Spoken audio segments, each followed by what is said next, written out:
¿Qué tal, gente? ¿Cómo les va? Bueno, video de Siciliano en su taller, video cortito, video a modo shorts. Vamos a ver si me sale cortito porque estaba grabando y me pasé y lo hice largo.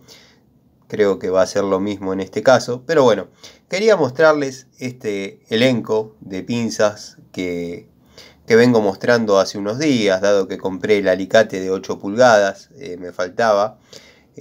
Bueno, las que faltan en este caso las tengo en el tallercito. Tendría que haber aguantado a mañana para hacer el video con el elenco completo, pero les resumo.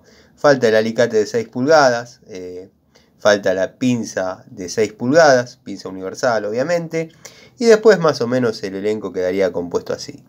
Son herramientas genéricas de buena calidad que generalmente uno las utiliza para sacrificio. Sacrificio les llamamos a todo aquello que utilizamos para por ahí no poner tan en jaque alguna de nuestras amadas herramientas, ¿no? Las principales de las cajas, que también uno se encariña mucho con esta línea de pinzas, con estas genéricas, que por cierto hace mucho las tengo, y vienen dando un resultado óptimo. Óptimo dentro del segmento de lo que está pensado, ¿no? No es que a mí todo me da resultado óptimo.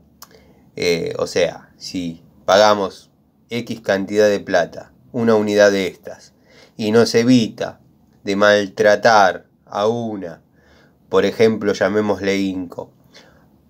Maxi, el señor Tano el Aqua está enamorado de las 5. Sí, me gustan mucho las 5, Franco, cállate un poco. Bueno, no significa que uno maltrate estas herramientas, sino que por ahí, como dije, las llevamos un poquito más allá del límite para el que por ahí fueron pensadas. Créanme que estuve haciendo la prueba de la aislación y la aislación es muy buena, no presenta fugas, no presenta fugas.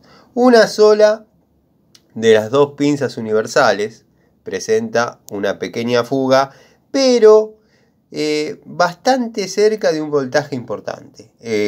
O sea, cuando una pinza es normalizada, de calidad y de marca, obviamente estas falencias no las vamos a tener.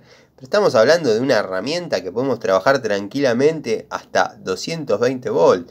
Tranquilamente, no es que estoy diciendo por decir. Así que bueno, gente, lo que pensaba hacer un video cortito, se terminaron yendo casi 3 minutos. Así que bueno, los dejo. Voy preparando la charlita y los veo en un rato acá en el taller para charlar como hacemos siempre. Les mando un saludo.